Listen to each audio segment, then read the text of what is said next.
महाराज की जयंती क्यों मनाई जाए? क्योंकि अगर देखा जाए तो मध्यकाल के इतिहास में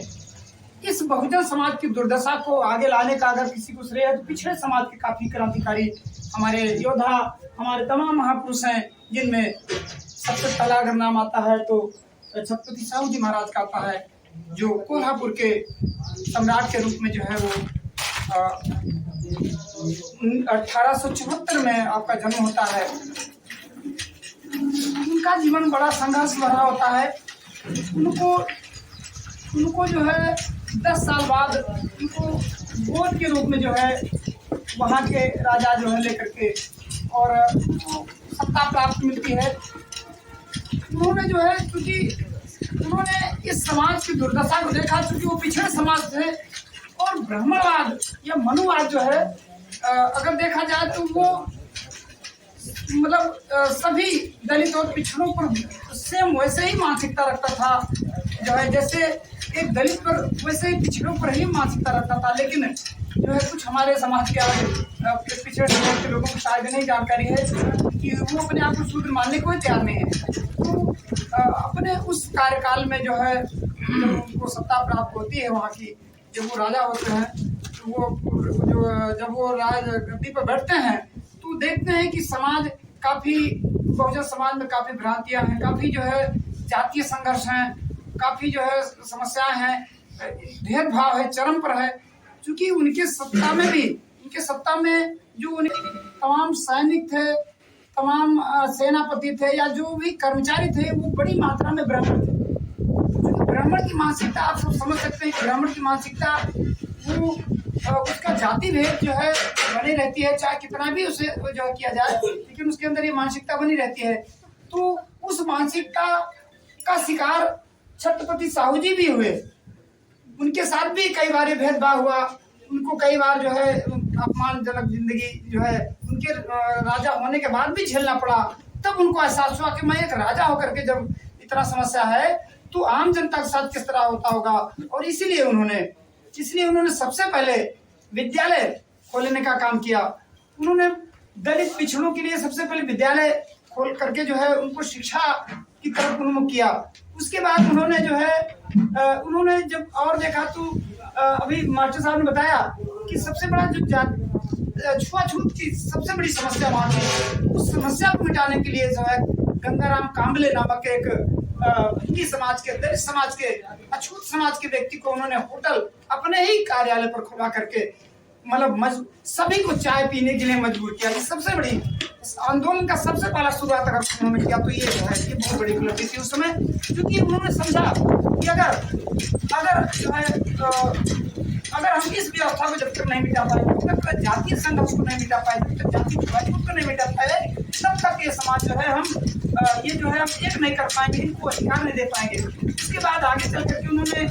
सामाजिक व्यवस्था पर अगर उन्होंने काम किया, विधवा विवाह जो उस समय महिलाओं पर काफी अत्याचार हुआ, आपने काफी पढ़ा होगा कि कहीं विधवा विवाह, कहीं जो है सती प्रथा, कहीं बाल विवाह, कहीं कन्या भ्रूण हत्या, कहीं महिलाओं के लिए दहेज प्रथा,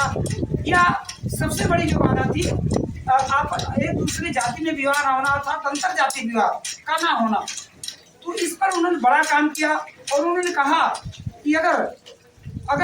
जब तक ये बहुजन समाज आपस में अंतर जाति विवाह नहीं करेगा, आपस में एक दूसरे से रिश्ता नहीं करेगा, आपस में रोटी लेने का संबंध नहीं करेगा, तब तक इसे सम्मान, खोया हुआ सम्मान नहीं मिल सकता है। इसलिए छत्रपति साहू जी ने जो है ये जो अंतर जाति विवाह के लिए बहुत बड़ा काम किया और आपस में उन्होंने उनके कार्यकाल में देखा जाए तो कई ऐसी शादियां उन्होंने करवा करके एक मिसाल प्रस्तुत की। और आगे 1902 में जो है उन्होंने जब देखा कि मतलब सत्ता में होने के बाद भी जो तमाम पदों पर जो है कहीं उनके नातेदार रिश्तेदार के रूप में भी तमाम पदों पर ब्राह्मण थे, तो अपने ही लोगों को जो है खून के रिश्ते के हिसाब से लगवाते रहे। तो उन्होंने सबसे पहले 50% आरक्षण अगर देने का काम किया तो सबसे पहले छत्रपति साहू जी ने दिया, जो दलित और पिछड़े दोनों समाज के लिए किया था। और वही मिसाल आगे चल करके मानव काशीराम साहब या बाबा साहब ने जो है आपको संविधान पर होकर के मानव काशीराम साहब ने मूल करके भाई अगर देखा जाए तो मंडल आयोग लागू हुआ, मंडल आयोग लागू होने के बाद भी जो आरक्षण मिला वो मानव काशीराम साहब ने जो है काफी सिफारिश करके दिया था, तो बहुत बड़ा काम उन्होंने किया था। तो इस तरह से जो है छत्रपति साहू जी ने जो है बाबा साहब को पढ़ने में काफी योगदान रहा है। बाबा साहब को स्कॉलरशिप के रूप में जो उनको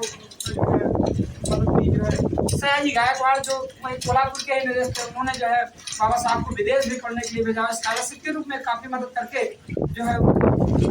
उच्च स्तर की शिक्षा प्राप्त करने का जो अवसर मिला बाबा साहब को, ये इनकी देन थी। तो इस तरह से जो है पिछड़े वर्ग के जो है तमाम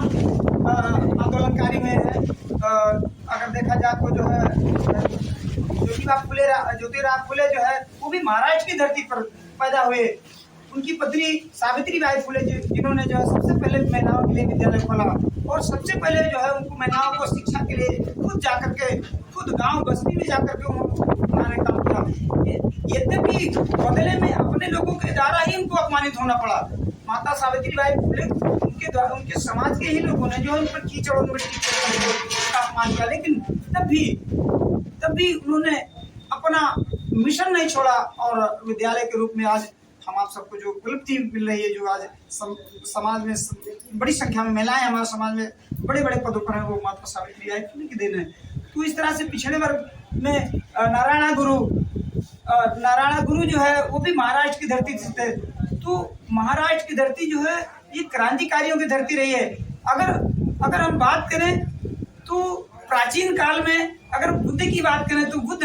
तथागत बुद्ध जो हमारे यहाँ से क्रांति की शुरुआत की है, बनारस सारनाथ की धरती से शुरुआत की है, जो समतावादी व्यवस्था के देने का काम किया। लेकिन अगर मध्यकाल में अगर हम बात करें, जो बीच का जो अंतराल खत्म हो गया था, काफी राजा जो है उनको जो है डाइवर्ट करके इन मनवादियों ने पीछे ढकेल दिया, और जो बीच में मध्यकाल में अगर शुरुआत किया तो वही रविदास और कबीर साहब के रूप में किया। उन्होंने भी काफी आंदोलन करके हम आप सबको जो बीच का गैप दूर करके हम आप सबको इस धारा में लाने का काम किया, जो सम्मानजनक जीवन जो आज हम आप सब जी रहे हैं। लेकिन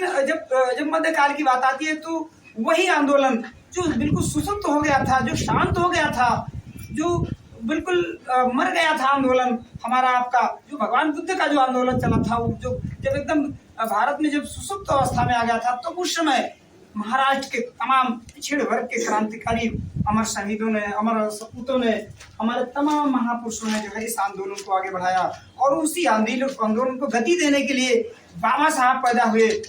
जो बाबा साहब ने जो है हम आप सबको 14 अक्टूबर 1956 में नागपुर की धरती से जो है अपने 10 लाख बौद्ध अनुयायियों के साथ जो है बौद्ध धर्म की दीक्षा लेकर के एक हम आप सबको प्लेटफॉर्म दिया। और इस भारत में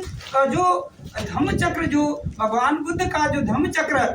जो शांत हो गया था भारत में, उसका पुनर्चक्रण करके पुनर्क्रांति करके हम आप सबको जो है ये धर्म दिया।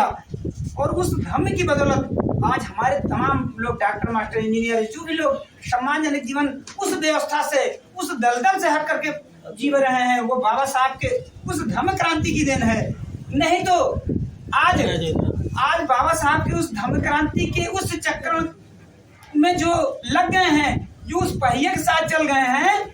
उनको आज इतना अपमान नहीं झेलना पड़ रहा है जितना आज आप देख रहे हैं कि बैकवर्ड समाज में भी, यद्यपि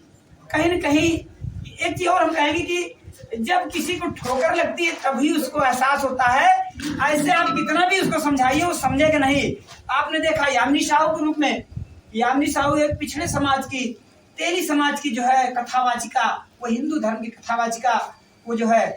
उसको जब वो कथा बांटने लगी तो ब्राह्मणों का सिंहासन हिल गया। क्योंकि तुलसीदास ने तो पहले भी लिखा है ना भाई, हमारे इन बैकवर्ड और पिछड़े समाज के और दलित समाज के इन लोगों